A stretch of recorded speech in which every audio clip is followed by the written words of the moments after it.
Alright, we're here once again para sa review natin sa DBX 234XS crossover. Yan, legit yan, original. Pinahiram sa atin ng kaibigan natin.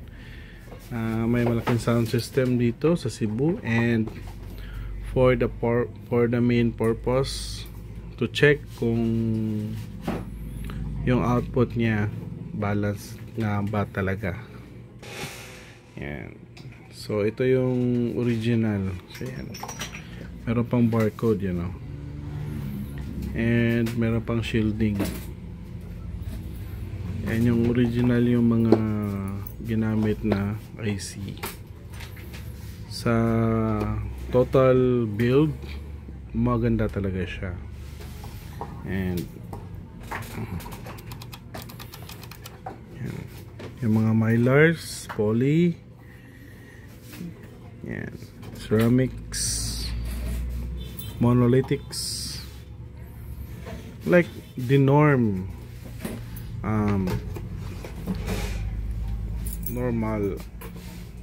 crossover na makikita mo sa market ng DBX. Original naman to. Taba nito. Yung mostly yung mga riff off manipis lang eh. I don't know. But anyway, let's continue. So nilagay ko sa output yung monitoring natin from here, output going to the pin 2 and pin 3, and as well as ground sa pin 1, going inside the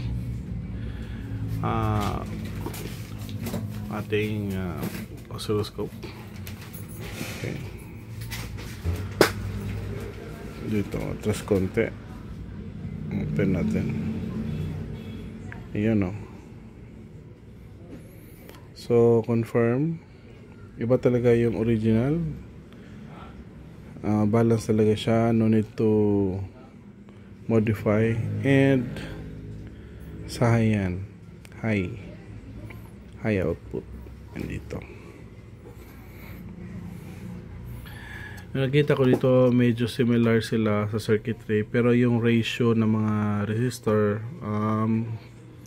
may precision nga values yung original, pero total package pare-pareho ng ano namin sa blue na crossover ng KKA. Pero yung build iba talaga, yung original yung build, and yung parts iba din. Pero yung concern natin is yung output, which is nakuha naman natin sa modification, di ba? Ayan o. Ganito rin yung output ng blue natin na crossover. And sa mid, ayan. Sa mid, ganun rin yung mid. And of course sa low 100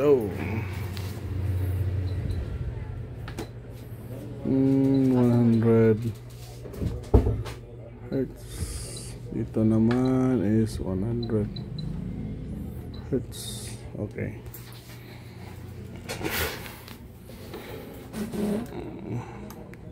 This is a low frequency.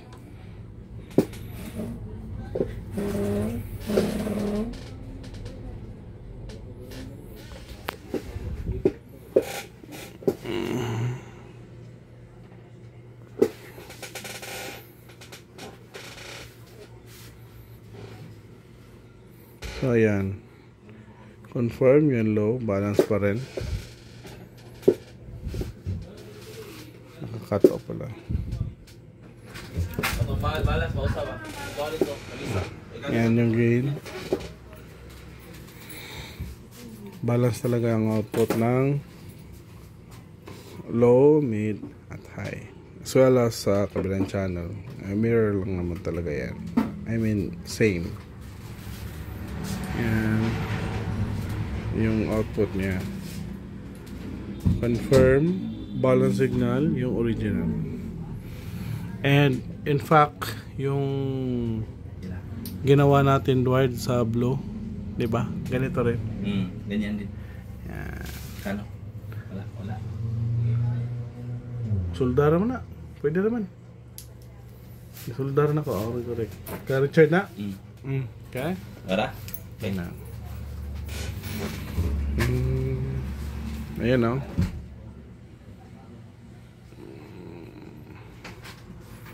So, legit.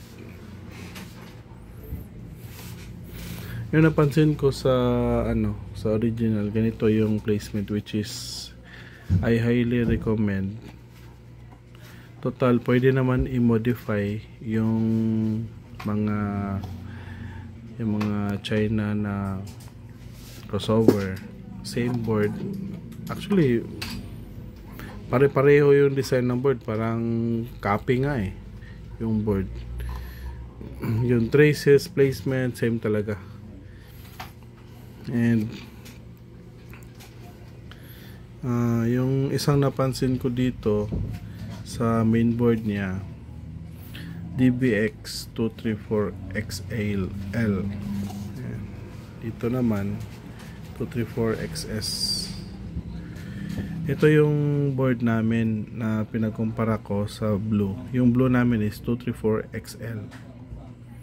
And same talaga yung placement, yung material yan ang pinagkaiba, tsaka yung output. Kaya yung sa amin, kailangan talaga i-modify yung circuitry itself to achieve this one. Yan, achieve natin. Simple lang naman eh. So the design itself lang normal. May tumatawag. May tumatawag. So yan guys, pwede mo na may fabricate kung gusto mong gawin to. Tsaka yung sa amin, or mostly meron naman ganito, at tsaka yung board is kahit ito tanggalin mo, ilagay mo nun, same lang talaga.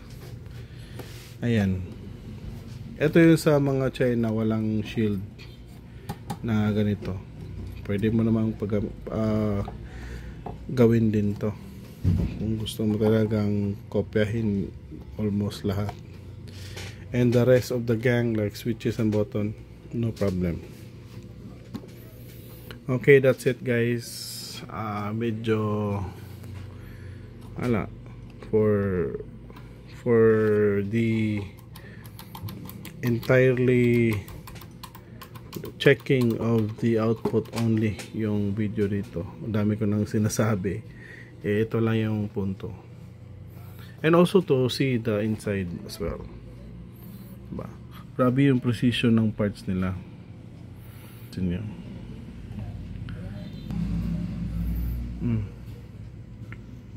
Grabe oh.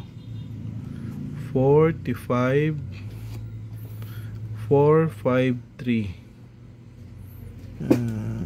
brown, so brown 4,553 or 4.53K.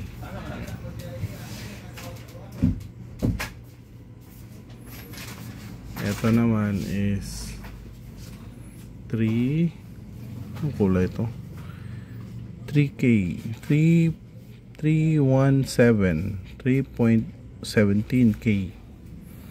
Ito naman isa is, saan na ba? Ito 3.17.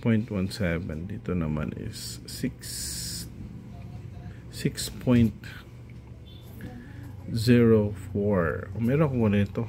Meron ako nito. Ito nga 6.0K, 4K. So ayan. So ayan guys. Shoutout kay Boss Joseph. Thank you sa pagpahiram ng crossover na ito. Kasi na-mention ko last time video eh. Hindi ko pa na-try yung original mag-test. So yung gusto natin ma-achieve na maging ganito is na-achieve natin bago pa naman na nakapag-test tayo ng original, which is I'm so very happy kasi yung mumurahin na crossover is nakuha natin na pagandahin yung output niya with a little tweaking or modification, diba? So side by side tuning hindi ko na i-test, diba? Kasi crossover lang naman din yan and wala tayong